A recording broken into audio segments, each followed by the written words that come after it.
Storydepths presents audiobook of the Curators Series, Book 1, Zephy Awakening by Kennard. You are listening to Episode 5 from Zephy Awakening.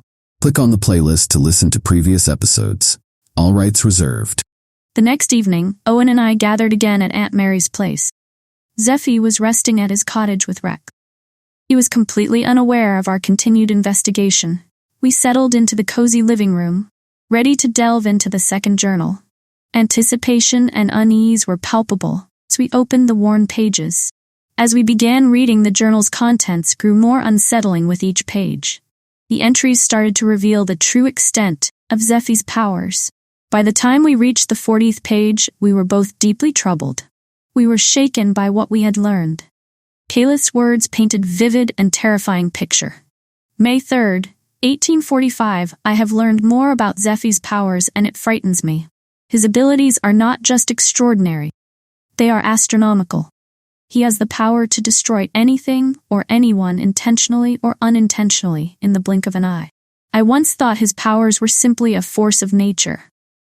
But now I see they are far more dangerous. There is an incident that haunts me. Zephy once lived in a county embroiled in a fierce war over land with neighboring county. The constant battles and loss of innocent lives wore heavily on him.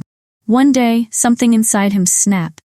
Overwhelmed by the endless violence and suffering, his powers were unleashed in a way that defies comprehension. In an instant, both counties were utterly destroyed, leaving nothing but desolation in their wake. Owen and I exchanged horrified glances. We absorbed this revelation. The idea that Zephy had power to eradicate entire counties was beyond anything we had imagined. Thought of him losing control, even unintentionally, was terrifying. This is unbelievable, Owen muttered, his face pale. The destruction of 2 entire counties. It's no wonder there are no records. Everything was wiped out. I nodded, my mind racing. We need to be extremely careful. Zephy's emotions are the key to his powers, if something were to trigger him again. Owen finished my thought. It could be catastrophic. We need to understand more about what happened and how to prevent it. We continued reading. We hope to find more insights into how Calith managed to help Zephy control his powers and prevent another disaster. The journal entries detailed her efforts to teach Zephy meditation and other techniques to manage his emotions. She documented their progress and setback. Her determination to help him was evident in every word. August 12, 1846, Zephy and I have made some progress. Through meditation and constant support, he is learning to control his emotions better. But fear of another outburst always lingers. I must find a way to ensure his powers remain in check. I cannot bear thought of him causing more destruction, even unintentionally. The more we read, the more apparent it became that Calith had dedicated her life to helping Zephy. Her love and care for him were evident. It was clear she had been a significant stabilizing force in his life. We need to find out more about these meditation techniques and any other methods Calith used, Owen said. If we can replicate them, it might help Zephy gain better control over his powers. I agreed. Yes, and we need to approach this carefully. If Zephy realizes the full extent of his abilities without understanding how to control them, could be disastrous. We decided to stop for the night, our minds heavy with the weight of what we had learned. We would continue to read the journals. We aimed to gather as much information as possible, but for now, we needed to process what we had discovered. Before leaving, Owen looked at me with a serious expression.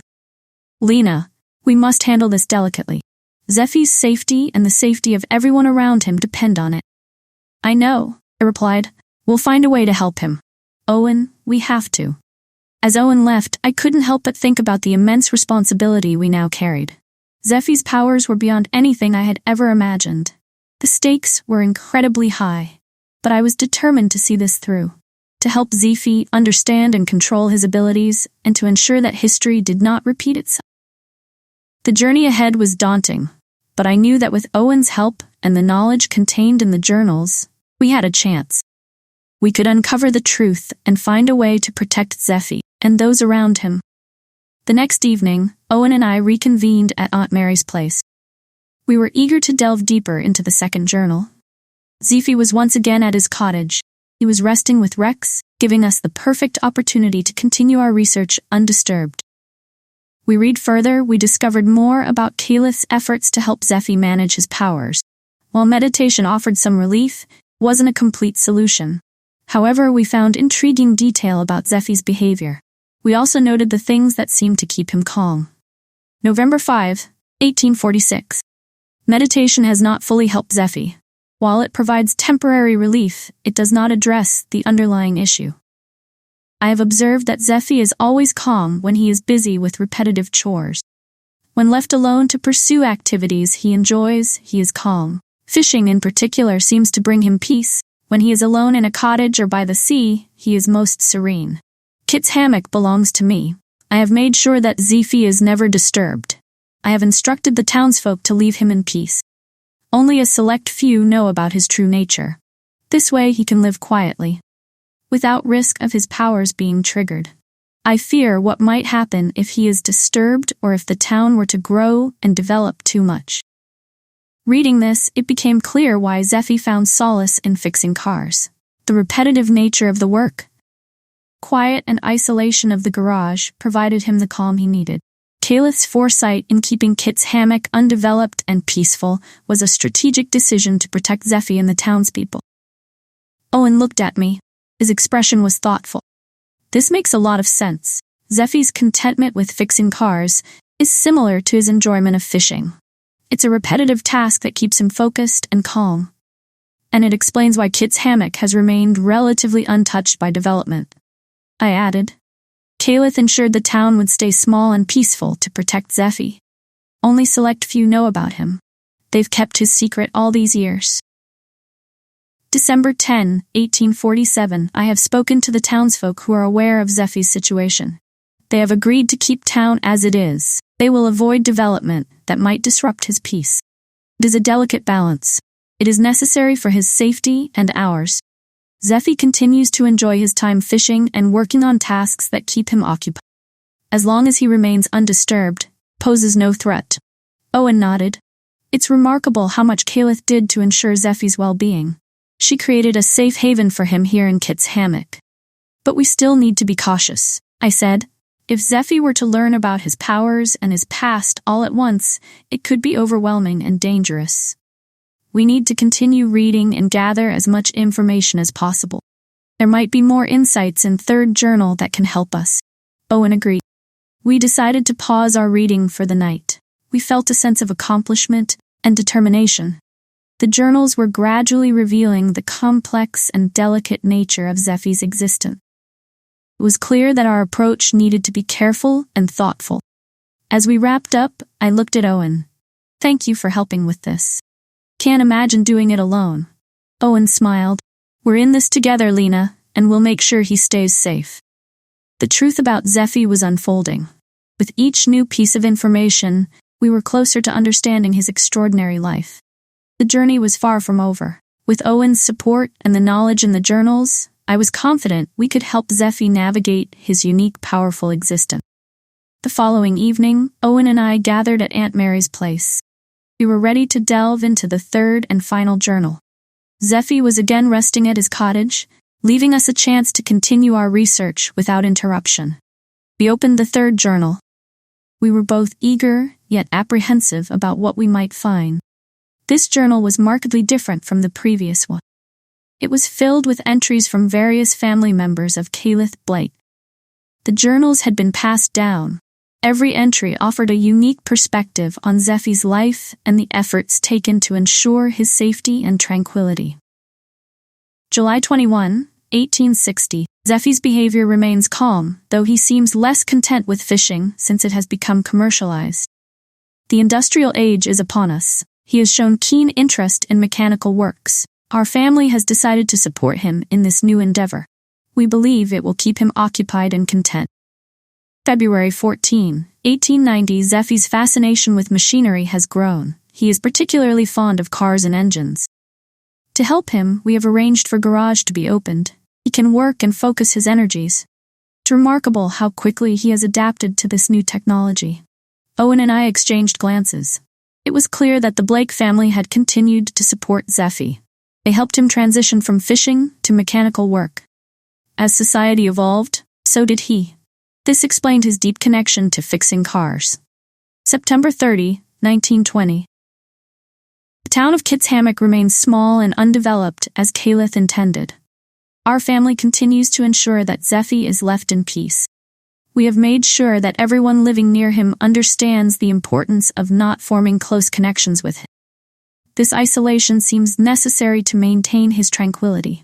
As we continued reading, we found more entries from various Blake family members. Each noted their efforts to keep Zephy's existence a secret. They also worked to maintain his calm demeanor. It was family tradition passed down through generations. This ensured that Zephy was never disturbed. Owen's face grew more incredulous as we read. I can't believe this. My family has been involved in this for generations. I had no idea. It's like secret history that's been hidden from us. It's incredible, I agreed. But it seems that over time the future generations may have stopped keeping an eye on Zephy. They thought it was just legend. June 15, 1950. The newer generations of our family seem less interested in the old stories. They view Zephy's tale as legend rather than a responsibility. I worry that without our vigilance, something might happen.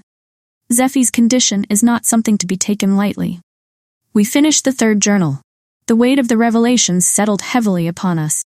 The entries painted a picture of a family deeply committed to protecting Zephy, ensuring his peace even as the world around them changed. Owen shook his head, still in disbelief. I had no idea my family was involved in something so significant. It's almost like we let our guard down, assuming it was just a story. I nodded. But now that we know the truth, we can take steps to help Zephy. We need to find a way to ensure he remains undisturbed and in control of his powers, protect him from anything that might trigger another outburst. Owen agreed. We need to approach this delicately. Zephy doesn't remember his past. Learning about his powers all at once could be overwhelming. We need to be there for him to guide him and help him understand. As we closed journal, I felt a deep sense of responsibility. We had uncovered hidden history, one that spanned generations and was filled with efforts to protect man with extraordinary ability. The journey ahead was daunting, but with knowledge we had gained and Owen's support, I was confident we could help Zephy navigate his unique and powerful existence. We decided to take next steps cautiously, planning to introduce the information to Zephy slowly and carefully. Our goal was to help him understand his powers and control them, ensuring both his safety and the safety of those around him. With renewed sense of purpose, Owen and I prepared for the challenging but essential task ahead. We were determined to uncover the full truth, find a way to help Zephy live peacefully. As we closed the third journal, Owen turned to me, thoughtful expression on his face. Lena, if my side of family stopped keeping eye on Zephy, then who is currently managing Kit's Hammock? The town hasn't developed in ages. It's prime coastal area. Without someone overseeing it, it would have been heavily commercialized by now. His question made me pause. It was a valid point. Its hammock had remained remarkably unchanged over years, almost as if it were frozen in time. There had to be someone ensuring stayed underdeveloped and peaceful. You're right, Owen, I said slowly. There must be someone still managing things behind scenes. Maybe another branch of Blake family, or perhaps close confidant of Caliph who passed down responsibility. Owen nodded. We need to find out who's been maintaining this balance. If they're still around, they might have more information about Zephy and how to keep town protected. I agreed. How do we find them? There aren't obvious clues in journals. We need to start looking for other records, maybe at town hall or local archives. There might be documents or old letters that could give us a lead. We decided to start our search at town hall.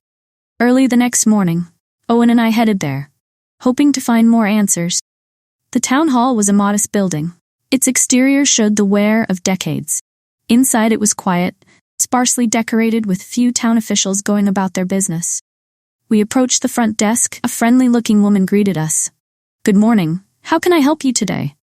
Good morning, I replied. We're looking for any historical records or documents related to management of Kit's Hammock. Specifically, we're interested in who has been overseeing town's development or lack thereof over years. The woman raised an eyebrow, clearly intrigued. That's quite a specific request. Let me see what I can find. Please have a seat.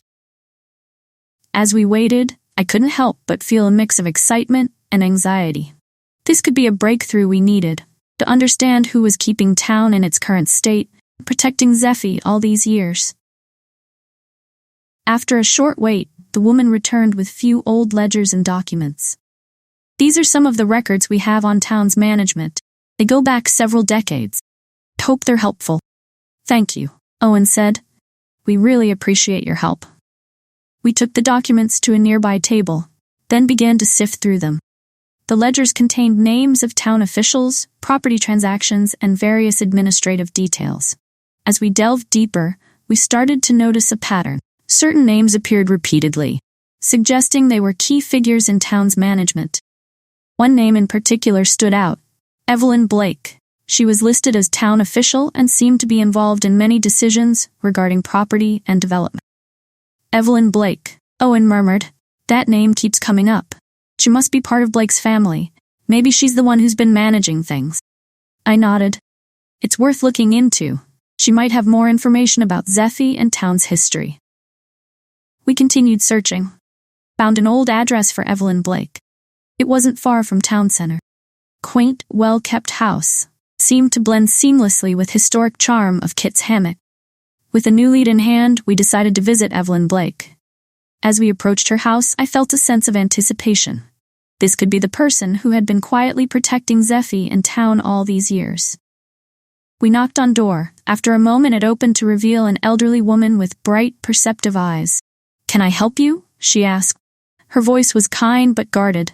"Hello, Miss Blake," Owen said. "My name is Owen Blake.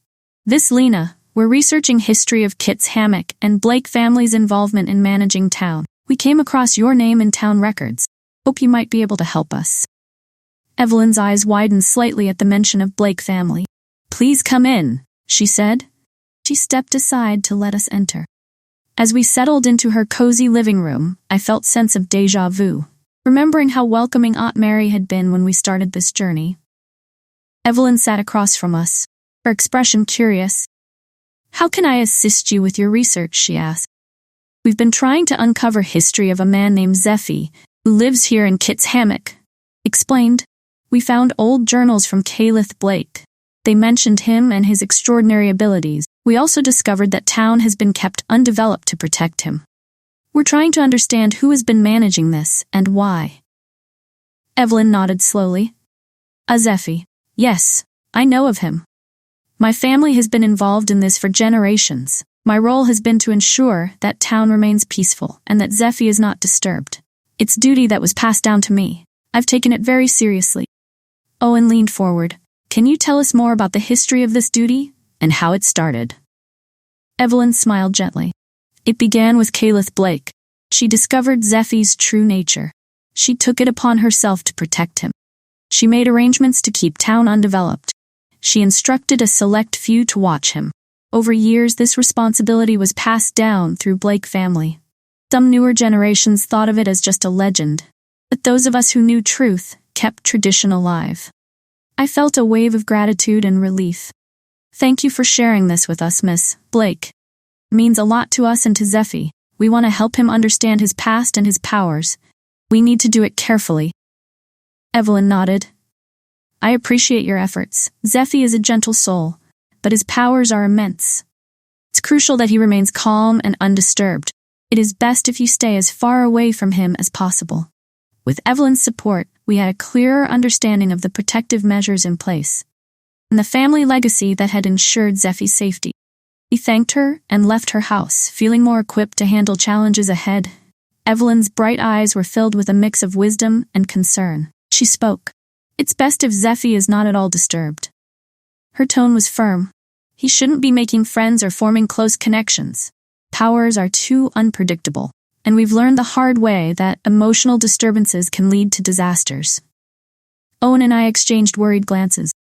"What kind of disasters?" I asked, my voice barely above whisper.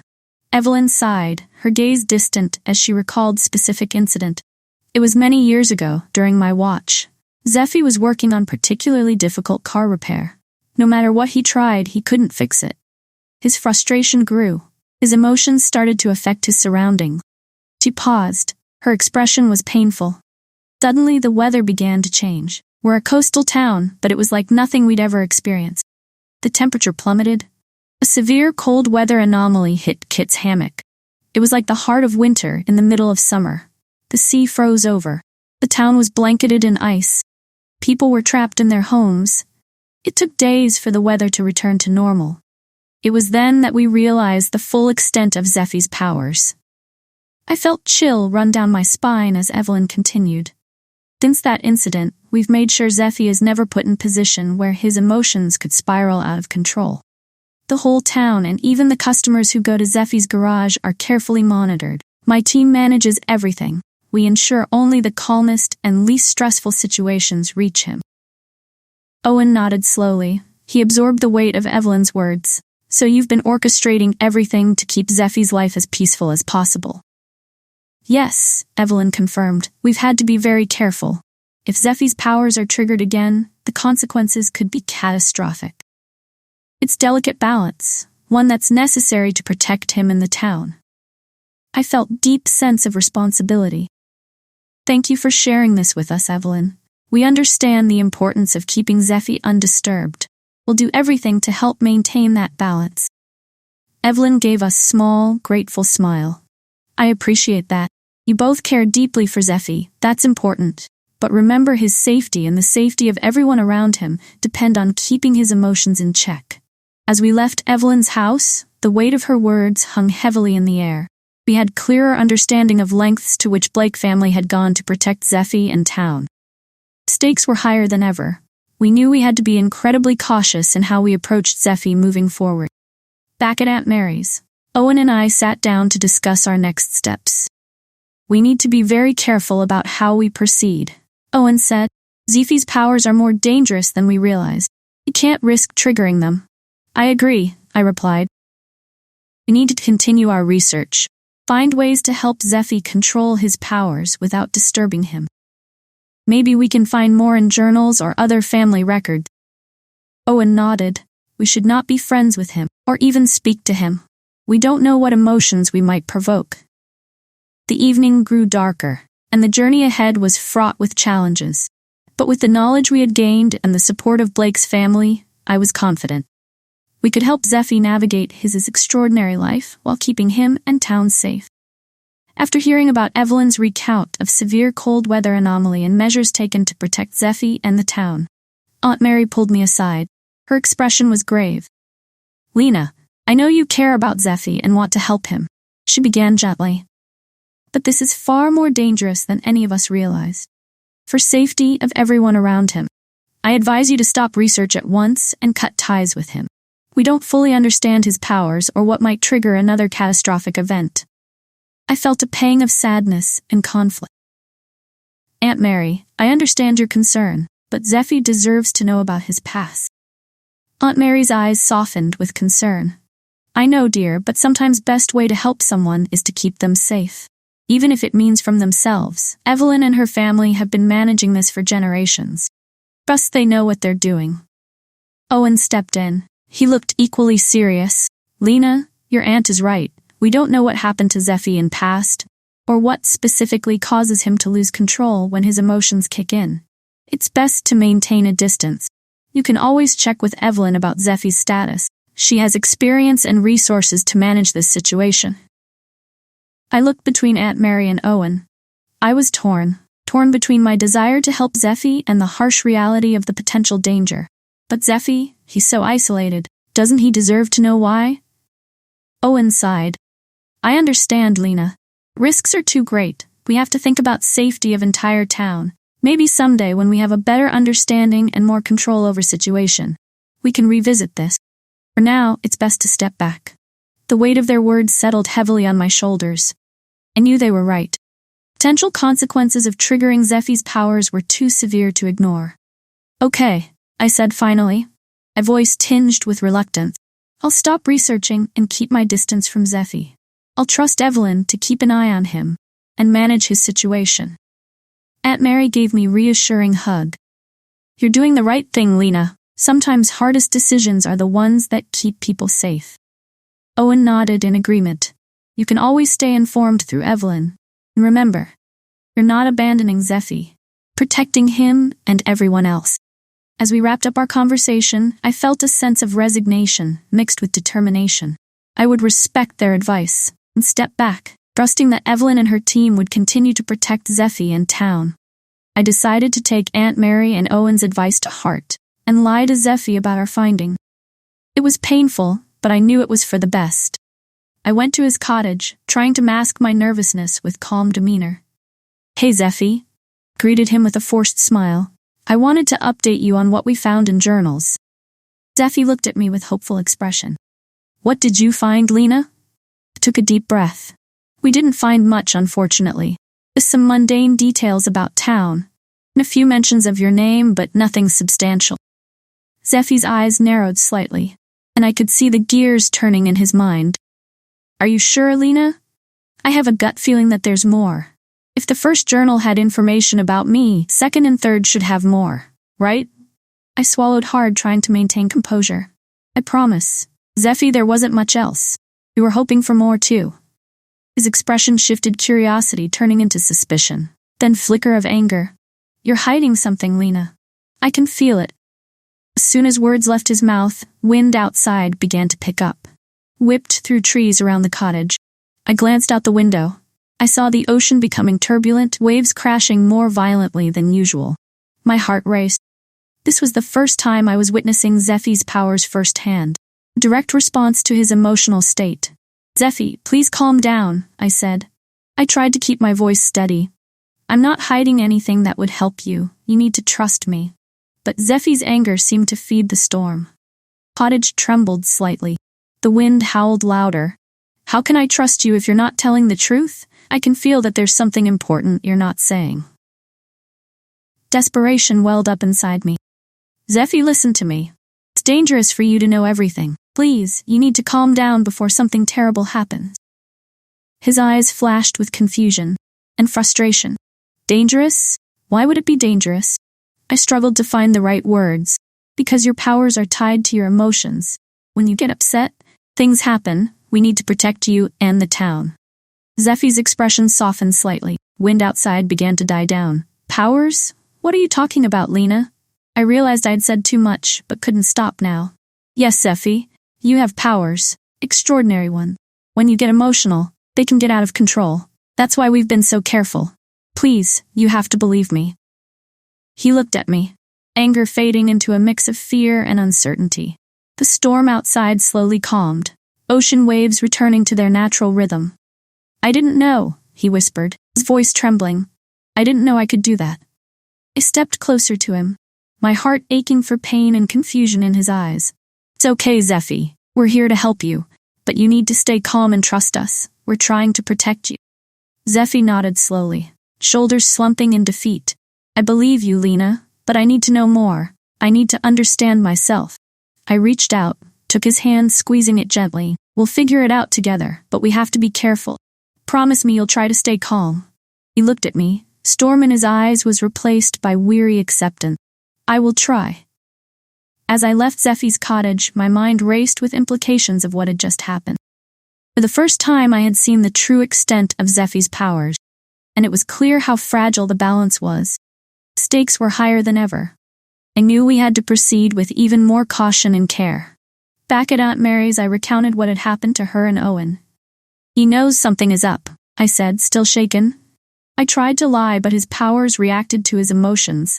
It was like Earth itself was responding to him. Aunt Mary looked worried. Owen nodded thoughtfully. "We need to be even more careful," he said. "But at least now we know truth about his powers." "We need new plan," I agreed. "We can't keep lying to him. But we have to find a way to help him understand without triggering his emotions." Together, we began to devise a strategy to carefully guide Zephy toward understanding his ability, hoping to find a way to manage his powers without endangering anyone. The path ahead was fraught with challenges, but with each step, we grew closer to uncovering the truth and helping Zephy navigate his extraordinary life. This was episode 5 from the Curators Series, Book 1, Zephy Awakening by Kennard. available only on StoryDepths YouTube channel. Click on the playlist to listen to other episodes.